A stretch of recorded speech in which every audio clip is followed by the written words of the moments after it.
Nous avons vu qu'on pouvait mettre une image ici dans un cadre et donc on pouvait déplacer le cadre pour ajuster finalement le cadrage de la photo à l'intérieur de ce cadre.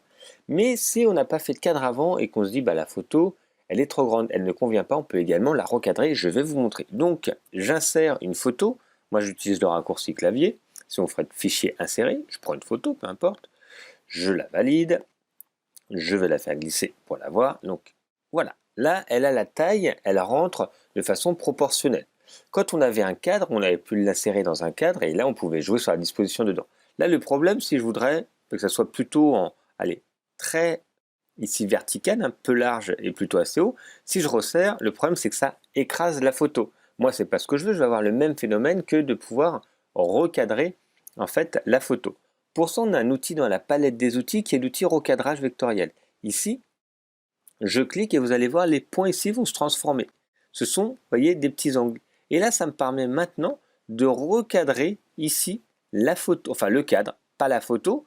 La photo va être toujours identique, hein. On va pouvoir la déplacer, elle est ici, mais c'est le cadre qui a changé autour, sans déformer. Si je reprends l'outil, je vais pouvoir de nouveau maintenant déplacer le cadre dedans. Donc ça, c'est vraiment très bien. Et ça me permet donc de déplacer, une fois que le cadre a été choisi, de déplacer le cadre. Je peux également l'agrandir. Ok, je peux l'agrandir. Et si j'ai les flèches, la double flèche, donc il faut bien trouver la petite habitude de début, vous voyez, là j'ai la double flèche, une vers le haut qui ressemble à une croix. Et à l'inverse, si je retourne directement sur un des coins, j'ai plus qu'une flèche simple, ce qui me permet de changer la taille, vous voyez, plus grand, plus petit. Et ici, quand j'ai la double flèche, de déplacer le cadre à l'intérieur de l'image. Et maintenant, si je veux déplacer l'image, ça sera avec l'outil flèche noire, ce qui me permet de déplacer l'image dedans. Donc, on n'est pas obligé de faire un cadre et après mettre la photo dedans forcément. On peut insérer la photo telle qu'elle. Et parfois, je vais la supprimer, je vais la remettre. Vous avez une zone de texte, par exemple. Vous avez votre photo, elle est bien. Ok, vous avez votre photo qui est ici, par exemple. Je vais la faire très grande, voilà, hop, pour qu'elle prenne toute l'image. Vous avez votre zone de texte, par exemple, ici.